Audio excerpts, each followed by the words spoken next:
Hi and welcome to DCO. My name is David Capetti, and in this video I'll be sharing with you how to design this storefront.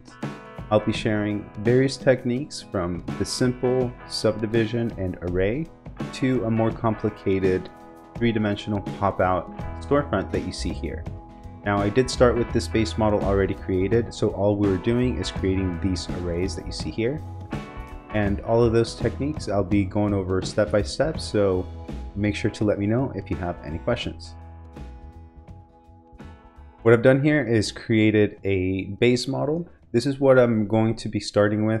It is a storefront, and what we need to do now is, with this model inside of Rhino, extract a surface which is going to determine our base geometry that we can bring into Grasshopper, so we can develop the facade there, right? So what we'll do first is we'll go to inside of Grasshopper, or here inside of the model, and we'll create a surface that is here. Now I already have like a material here, so what I like to do is, if you have the model clean or organized, it'll be easy to do duplicate face border, and when you select the face border, now we can use that polyline, and now I'll type in planar surface, which will create a surface. Then I'll select that surface, and now let's go into Grasshopper, and I'll go to a surface component, and we can plug that into that surface input. So we'll go here to set one surface, and now we can get started developing this. Now the design that I had in mind was actually inspired by my wife. She sent me a picture of a cool storefront, and I thought, I think that's going to be a really interesting case study, and maybe even future case studies of going to places to check out different designs. And so not only the design on the inside, but this exterior design. So I was thinking about doing an array or some contours, and then playing around with some geometries to see what we can extract and create as a design. So with that being said, let's move ahead and let me show you what we would do. So now with this surface, we've set this surface inside a Grasshopper. Now we're going to develop it. So let's do that. So let's start from a basic standpoint and then move forward to making it a little bit more complicated. What we'll do is we'll take this surface and we'll go ahead and extrude it. So with it, we'll go to extrude, and we'll extrude that surface. In which direction? Well, depending on where you have it oriented in your model, you'll see here the X, Y, Z coordinate system. This is going to be -y, but we can also extrude it perpendicular to the face of the surface.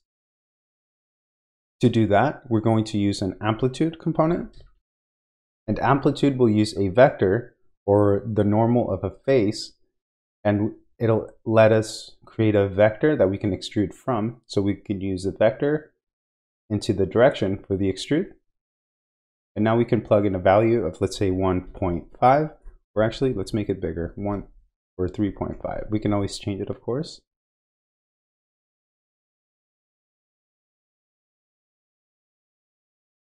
So just by doing that, we've kind of extruded that front surface out. Now let's bring in a center point where this is the exact center. So the area component can help us do that. We can plug in the extrusion into the area input. And if you're not seeing the things the way that I see them, it's because under display, I have all of these on, and Sunglasses is a plugin that you can download. And that's what you're seeing here, all of the names of the components. So now here with the centroid, we can use that as the reference point where the contours that we're going to create come from. So we'll go here to a contour component. Now we'll plug in the centroid into the point. The direction is going to be, well, in which direction? We can go vector, but that's going to be perpendicular. So if you know in which direction you want to create the contours, we can go in the X direction. So we'll double click, bring in a unit X, plug that into the direction. And now the distance is going to be by how much? We'll say 3.5. And the shape is going to be what the contours are going to be created through. So they're going to be created through this object. Now the distance, we need to plug it in. It's going to be the other important thing. So now we've basically taken that surface and created contours that are aligned through the X, and the larger the number of the contour distance, that's going to be the amount of space we have between each contour. So now we can take those contours and go to boundary surfaces. And if we hide the extrusion, we basically created surfaces right at those contours. Now we can take those and extrude them using the same amplitude trick. So we'll go here to amplitude. And the reason why is because sometimes you won't have your model aligned in the X, Y, and Z. So you'll have to use the reference plane, the surfaces themselves, as the reference to extrude from. If that doesn't make sense, I do have other tutorials that you can check out that go over some of those things, but for now, let's move forward and we'll plug in the vector here. And now it's extruding in this direction. Now we can actually plug in a value. So we'll say 1.5.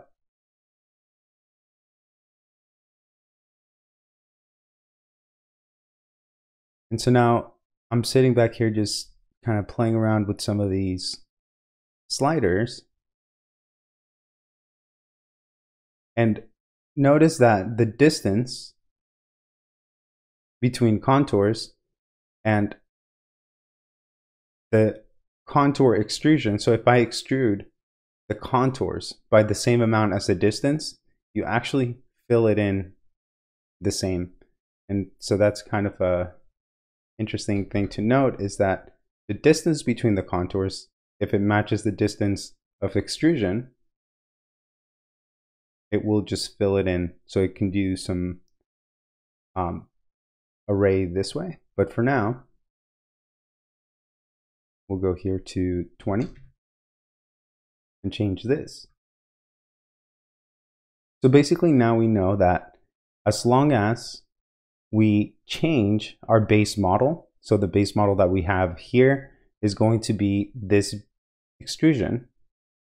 Well, we want this extrusion to be something different than what this is, and therefore allowing us to contour something different than just a straight extrusion. So let's go into how we can do that. So we'll take all of this, we'll disable preview, either middle click and then disable preview, or you can right click and disable preview. Now we're going to change this. So we have our base surface. The other thing we can do is with the surface, we can create some random points.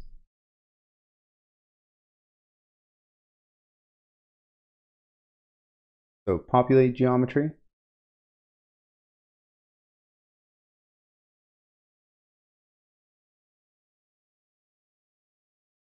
Let's change the number of objects we have, or points.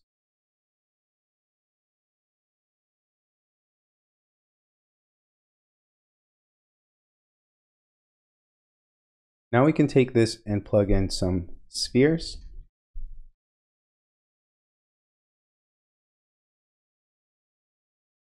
And let's give it a radius. We'll do 15.5.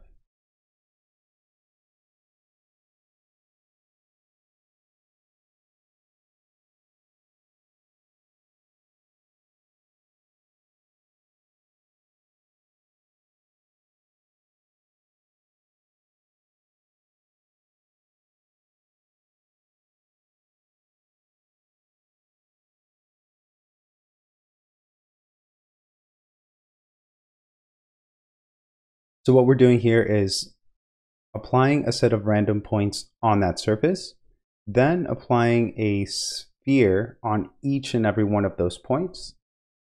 And then we're increasing the diameter and the radius here so we can have them kind of filling in. Now what I want to do is extrude another surface, right? So we have this surface, extrude it again, but extrude it all the way out, at least the amount of the radius.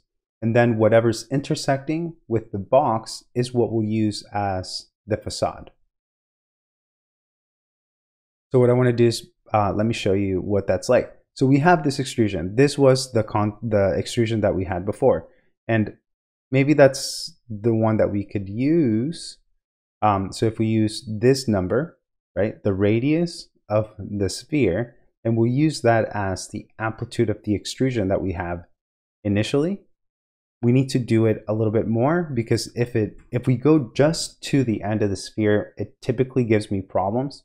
So what I'll do is I'll take 31.2 and I'll do plus, and we'll add, let's say here, we'll do 8. And then we'll use this as the amplitude. And let's give ourselves more space here.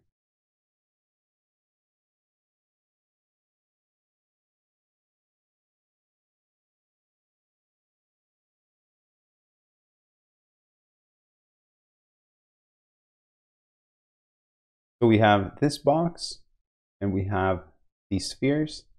Let's see if that lets us take care of it. So we'll go to union, solid union, and now intersect. Sorry about that. Solid intersection. What's intersecting between VREPs A and VREPs B, which are the spheres. So let's take a look at what that looks like. We'll flatten the input. Now let's switch around the inputs. See, now we're getting what's intersecting. Now that's what happens is sometimes they won't work unless you have the correct input. So it had to be the spheres as A and then this solid as B. Now let's disable the preview and take a look here. Now we can take this. We can take this as the design and we can now scale it back so it's not protruding so much to the outside. But the other thing we can do is we can union. Let's see if we have the ability to bring those together as one solid. And now we'll take this and we'll use the contour to subdivide it. So we'll take this surface or this BREP and we'll get the center of it. And we'll do the same thing with the contours here. So we'll be creating the contours through that object and extruding it out. So let me show you here the contours.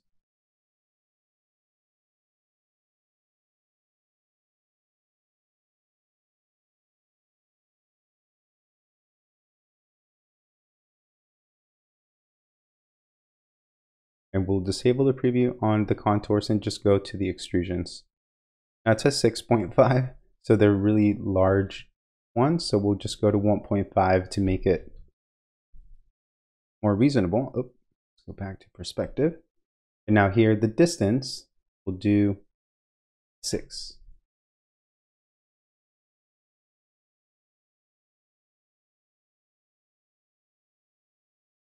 And up here, it doesn't have anything that it's intersecting.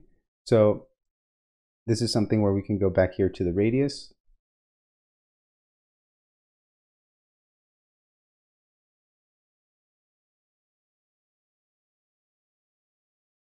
And as long as it's intersecting,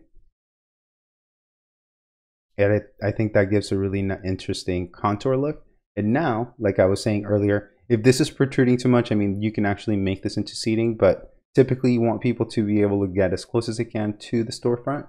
We can cut away from the bottom, but what we'll do is we'll actually take this BREP I'll extract, I'll go back to the center point,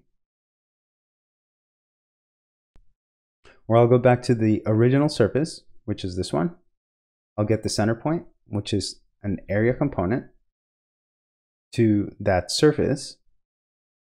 And now this centroid will do scale non-uniform. This way we can scale it not just in size, but in just one dimension. We'll scale it in the Y dimension using the centroid as a plane. The geometry is going to be this brep.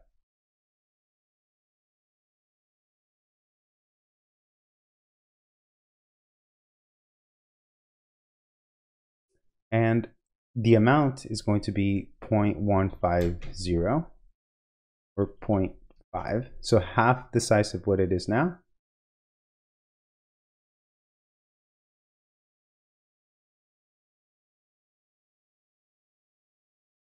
We can also decrease the number of points. So instead of 30, we'll do 20.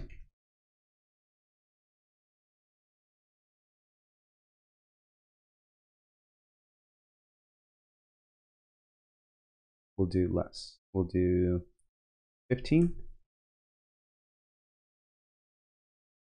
That works.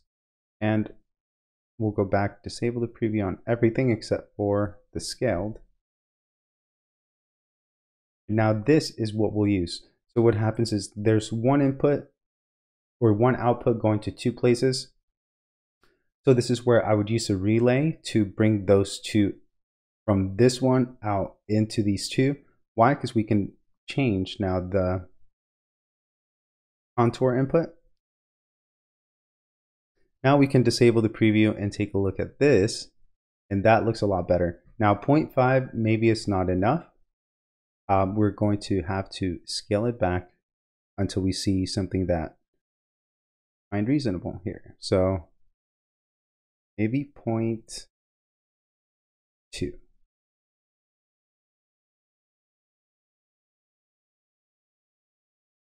There's enough of a subtle kind of change here. We can also decrease the radius. So we have the radius at 60, 15 points, maybe 10.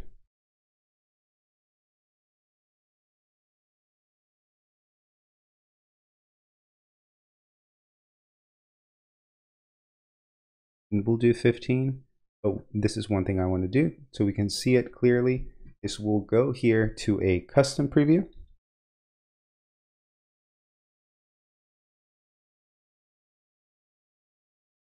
And bring in a color swatch so we can see exactly what the design looks like. Maybe we can just switch it to color that it looks a little bit better here. So I'll take this and let's bake it. So we'll take this and bake it. The reason why I want to do that is I want to see what this looks like in more of like a rendered mode. And I feel like this would look way better if it has like an outer frame, even though after looking at this one, they don't have an outer frame. It's just a material applied and these are connected to the back. So now looking at this, in addition to the parameters that we typically see here, which are the array in this direction, well, I'm starting to see that when we use the unit X, that's cool because we can use that vector. But what if we create another vector in the X, Z plane, and we create a rectangle here, or a surface? Let's just go to a surface, plane surface, and we'll use that as the input. Now we can use this here as our surface to create a vector, right? Because it's aligned with the surface. So now if we extract 2 points using evaluate surface and MD slider,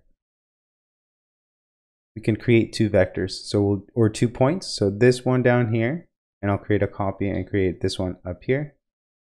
And now use those 2 lines, those 2 points here. So this one and down and then up. So this will create 2 points that we can use as a line. So we'll use polyline here.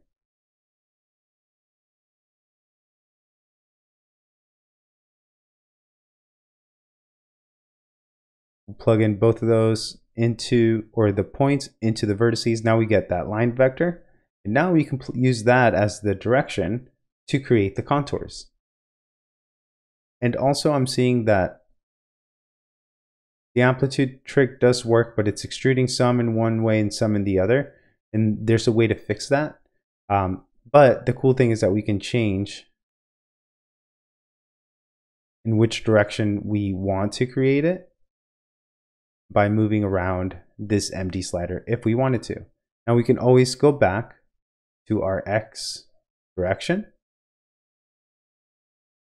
right? But this is a fun way to visually be able to change the vector or the direction. So if I go here to the top right corner and then bottom left corner, well, that's going to be at 45, right? And so what's happening is these extrusions are happening incorrectly. The reason why is, let's go here, we'll delete this, because we have this surface that's being extruded in both ways. What we need to do is use the amplitude to move it in one way. So we'll move it in this amount, but then extrude it. So we're basically extruding it from the center. So extrude in the negative direction by twice as much. So times 2. So negative, or times 2 and then negative. And then this will be what we extrude, is that surface in the opposite direction. Now here's the other thing. So now we're getting more into adding details that are important, because what happens here are these are sometimes overhanging, sometimes not. So this is where we intersect this once again with that base, because here it's overlapping with that. At least we won't be overlapping if we use an intersection between this one. So we'll go to solid intersection.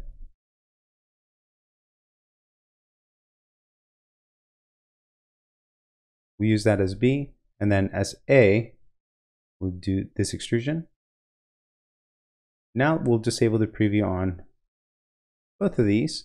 Now it is getting computationally heavy, which means that it has to do Boolean difference twice. So that's where it starts getting more difficult, but you're starting to see how we can add more detail once we've already established kind of what the script can do initially. And this is just one direction, one option, and one strategy. There are many different ways of doing this and different strategies. So if you do come up with a different way of doing it, send me a message or send me a video about it. I'd love to learn some more. And like I said, thank you very much for being here. If you want to get a hold of the script that you saw in this video, check out my website, capettidavid.com. When you become a Script Vault member, you'll have access to the script and much more. I also have a workshop if you want to get started learning Grasshopper, and a script store with ready-to-go scripts. Otherwise, make sure you hit the like if you enjoyed the video and subscribe for future videos, and I hope to see you next time.